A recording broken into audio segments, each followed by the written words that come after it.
PVC 파이프에 이제 다 구멍을 내 가지고 구멍을 내고 남은 선들을 엮어서 다 이어서 붙여서 어떤 형태를 만들었어요. 링크라는 게 이제 가장 어떤 유기적인 어떤 관계에 대한 이야기거든요. 그래서 이 관계에 대한 이야기를 하다 보니까 연결이라는 게 같이 따라오게 되고 개념이, 그리고 이 연결을 시키기 위해서는 사용한 게 뭐냐면 선이에요.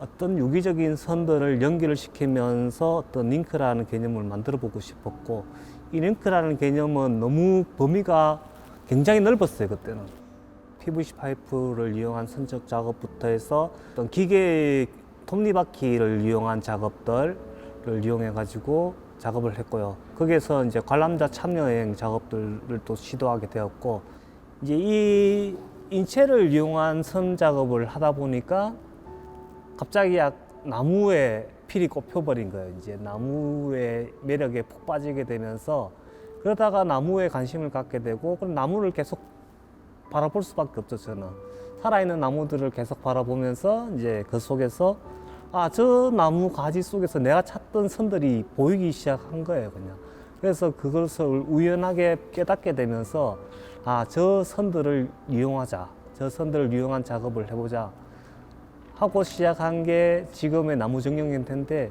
이 나무정령이라는 개념도 처음부터 제가 나무정령을 만들려고 한 건 아니었고요. 이 나무가지를 이용한 작업을 하다 보니까 이게 뭔가 있는데 찾다 보니까 이건 나무정령과 뭔가 비슷한 느낌이다. 그래서 새로운 이제 나무정령이라는 개념을 다시 이제 링크의 개념에 나무정령의 개념을 이제 접목하게 돼 가지고 지금 현재까지 이어지고 있는 것 같아요. 작업을 많이 끼쳤죠. 사실 벨기에 레드실 갔을 때만 전에만 해도 이 나무가지 작업을 하려고 머릿속에 구상만 된 상태였거든요. 하지는 않고 이렇게 작업을 해야겠다라고 구상만 돼 있는 상태에서 막상 벨기에를 딱 갔는데 재료가 구할 수가 없는 거예요. 공구도 없고. 그래서 너무 막막한 상황에서 할 수 있는 건 나무가지 작업밖에 없었어요. 그래가 그 벨기에 숲속을 혼자 다니면서 나무가지들을 다 주워가지고 매일 자전거 타고 그 나무가지 줍는 게 일이었어요. 나무가지 다 주워서 그래 작업실 가져와서 칼로, 그 공구가 없으니까 딱 칼 한 자루로 다 깎아가지고 이렇게 만들었었거든요. 그래서 그때 만들면서 이제 이 작업 굉장히 재밌는 거예요. 막 한 번 빠지면 4시간이고 5시간이고 안 쉬고 막 작업을 할 정도로 너무 재미가 있어가지고 계속 이 작업을 해야겠다라는 생각을 그때 마음을 굳혔죠. 완전히.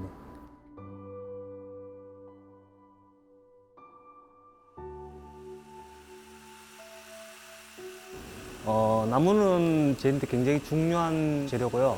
나무 속에서 저는 제 자신을 발견을 했었거든요.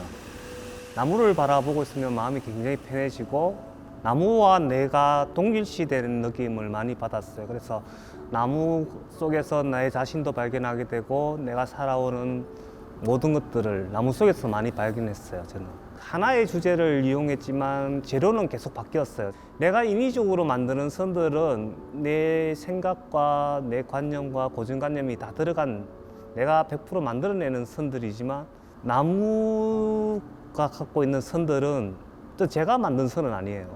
나무가 고유하게 갖고 있는 선인데 너무 유기적이고 너무 자연스러운 거예요. 그 선들이 따로 이제 선호하는 나무는 없어요. 저는 이제 전통적인 조각가들은 나무의 종류를 굉장히 중요시 여기지만, 그거는 이제 전통적으로 통나무를 깎아 나가는 작업이기 때문에 물론 나무가 어떤 나무냐에 따라서 굉장히 중요한데, 저는 어떤 전통적인 목조각을 하는 작가는 아니거든요. 제게 중요한 거는 그냥 이 나무가 갖고 있는 선이 얼마나 재밌냐, 변화가 많으냐, 그걸 기준으로 나무를 수집하고 있고요. 가급적이면 이렇게 좀 못생긴 나무들을 많이 선호하는 편이에요. 전봇대처럼 고든 나무들은 저는 아예 취급을 하지 않고요. 그러니까 가급적 좀 희고 구부러지고 막 이렇게 자기 마음대로 막 자란 나무들을 선호하는 편이에요. 사실은 나무를 껍질을 벗기면서 느끼는 게 쏙살을 드러낸다고 해야 되나? 나무가 쏙살을 드러내는데 이게 처음에 매끄럽게도 좀 해봤는데요. 매끄럽게 하는 거는 아무래도 느낌이 별로 안 살고, 그래서 이 거칠게 벗기는 게 제가 좀 더 좋은 느낌을 받았고요. 나무를 껍질을 벗겼지만 나무의 이 거친, 나무 껍질의 거친 질감을 좀 표현하고 싶어서 이렇게 좀 표면을 거칠게 작업하고 있어요.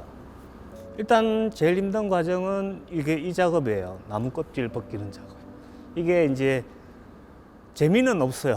가장 재미없는 작업이고, 왜냐하면 그리고 이 나무 껍질을 하나만 벗기는 게 아니고 작업을 하다 보면은 아주 많은 양의 나무 껍질을 벗겨야 되기 때문에 제일 지루하면서도 또 힘들고 노동력도 많이 들어가고, 나무 껍질을 벗길 때가 저는 이제 컨디션이 제일 안 좋을 때 해요.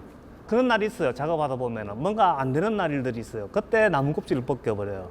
이거는 생각할 필요가 없고 그냥 벗기내면 되니까 그냥 컨디션 안 좋고 뭐 그런 날은 나무 껍질 벗기고, 이제 컨디션이 좋은 날은 이제 벗긴 나무들을 가지고 형태를 잡아 나가죠. 제가 컨디션이 좋아야지 좋은 모양이 나오더라고요.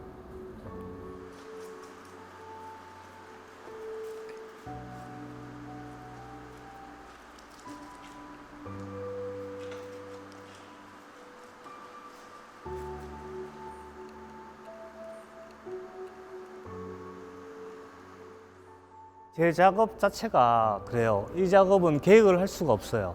작업이 100%라고 하면은 한 50% 이상은 그냥 자연에 주어진 나무에게 그냥 맡기는 수밖에 없어요. 제가 어떻게 할 수 있는 영역이 아니기 때문에. 그럼 저는 주어진 나무들을 이용해서 재조립하는 과정이기 때문에, 내가 선택해서 조립하는 과정을 거치기 때문에 계획을 하긴 해요. 어떤 컨셉으로 하겠다는 거, 막연한 계획을 잡고 그다음에 나무를 보고 세부적으로 이제 적극적으로 작업을 해요. 그 굉장히 우연적인 요소가 강하게 되고요. 그러니까 모양은 다 나와봐야 알아요. 그리고 한 일주일 이상 그것을 보면서 이제 수정할 부분이 있나, 뭐 고칠 부분이 있나 계속 검토하는 과정을 좀 많은 시간을 갖게 되고요. 최소 일주일 이상 계속 세워놓고 보면서 큰 문제가 없으면 그 모양으로 가고, 바꿀 모양이 있으면 교체해서 최종 확정시키고 그런 과정을 거칩니다.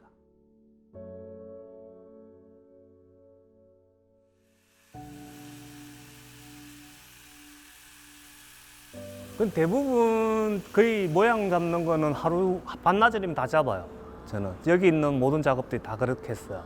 그러니까 하루 이상 걸리지 않아요. 왜냐하면 이게 하루 이상 걸리게 되면 내가 지금 갖고 있던 느낌이 있거든요. 갑자기 일이 생겨서 작업을 못 하게 되고 다음 날 오잖아요. 그럼 그 느낌이 다 사라져 버리고 없어요. 그러면은 다시 막막해져요. 그러면 시간이 좀 뭔가 흐름이 끊쳐버려요. 그래서 흐름이 안 끊치게 하는 게 가장 중요한 것 같아요. 처음 모양을 잡을 때는. 그리고 나중에 수정하는 거는 충분히 시간을 갖고 다시 수정하고, 그게 가장 모양이 잘 나오는 것 같더라고요, 저는. 머리가 굉장히 중요한 요소 중에 하나인데요. 사실 나무 고를 때도 가장 신경 쓰는 게 머리예요. 뭐 눈, 코, 입을 표현하진 않지만 나름 표정이 있다고 저는 보거든요. 다 정령들마다 전부 다 각자의 어떤 고유한 표정을 갖고 있다고 저는 보기 때문에 어려우면서도 가장 신경을 많이 쓰는 부분이고, 이렇게 머리 모양이 이렇게 딱 길어지는 거는 뭐 따로 뭐 그런 이유는 없어요. 이유는 없고 제가 가장 적당한 길이라고 생각했기 때문에 이 길을 쓰는 거고, 그리고 머리 위에 이렇게 머리카락 같이 이렇게 좀 표현을 했는데, 이게 이제 만약에 그냥 깔끔하게 딱 잘렸다고 생각하면 단조롭고 그래요. 그냥 이게 사실은 자연적인 나무는 이렇게 돼 있지 않잖아요. 그리고 머리카락으로 표현하면서 좀 풀어주고 싶어서 이렇게 약간 이렇게 들어가고, 작품에서 유일하게 조각을 하는 부분이 머리예요.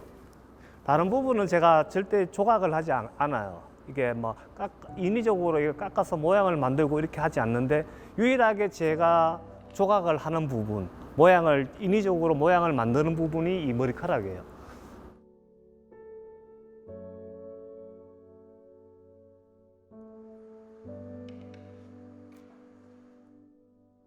이 채색이라는 부분이 제가 가장 힘들어하는 부분 중에 하나입니다. 저는 조각을 하다 보니까 아무래도 색깔이나 뭐 칠을 하는 게 일반 회화하시는 분들에 비해서는 좀 많이 좀 약한 건 사실이고요. 나름대로 계속 연구를 하고는 있지만 정신적으로 가장 힘든 부분이 이 마무리 과정이 채색 과정인 것 같아요. 모든 작가가 다 똑같죠. 당연히 작품이 완성됐을 때 그때 가장 큰 보람도 느끼고 성취감도 느끼고 그 동력으로 또 그 고생을 또 다시 하게 되는 동력이 거기서 나오는 거고, 전시를 하게 됐으면 관람객들이 좋아하고 그 모습을 보면 아, 더 열심히 해야겠다는 또 그런 생각 들고, 저는 집에 있는 연장이 남아나질 않았어요. 제가 다 부셔버렸어. 저는 시골에서 살아서 이제 산으로 다니면서 이제 요즘 애들은 그렇게 하는 애들 있겠지만 저는 낫들고 낫이랑 톱은 항상 제 장난감이었어요. 저는 따로 장난감이 없었고 낫들고 모든 걸 다 만들었어요. 산에 가서 소나무 껍질 벗겨서 뭐 배도 만들고 뭐 그걸로 뭐 오만 거 다 만들었었거든요. 저도 이제 조각을 하다 보니까 아무래도 바로 큰 작업을 바로 그냥 팍 들어가게 되면 저도 사실 위험 부담이 너무 크고, 그리고 여러 가지 변수들이 있는데 그 변수들에게 미처 대처를 못 할 수도 있거든요. 과정은 똑같아요. 이게 크기가 작을 뿐이지 모든 과정은 똑같이 들어가거든요. 큰 작업이나 작은 작업이나 같은 과정이 들어가기 때문에 작은 작업을 통해서 여러 가지 변수들도 줄이게 되고, 그리고 이런 소품들을 만들면서 이제 새로운 작품 구상들을 하게 되는 것 같아요. 왜냐하면 스케치나 드로잉으로 작품 구상을 할 수 있지만 저희는 이렇게 평면에 좀 익숙하지 않아요. 조각하는 사람들은. 저희는 무조건 입체로 뭐가 나와야지 좀 직성이 풀리는 성격이라서 이렇게 작게 이렇게 미리 만들어 보고 잘 나오는 것들은 다시 큰 걸로 확대도 해보고 그렇게 하는 과정이고요. 지금 여기 지금 두 개가 지금 모형으로 지금 만들어 봤는데 지금은 약간 컨셉 단계예요. 악기를 연주하는 정령 다음 시리즈로 지금 작품을 계획하고 있는 게 이게 춤추는 정령이거든요. 그냥 컨셉으로 지금 작게 만들어 보고 어떤 느낌을 봐야 되니까 저도 지금 이렇게 춤추는 군상을 지금 만들기 위해서 지금 이 소품으로 지금 컨셉을 지금 잡아보고 있는 중이에요.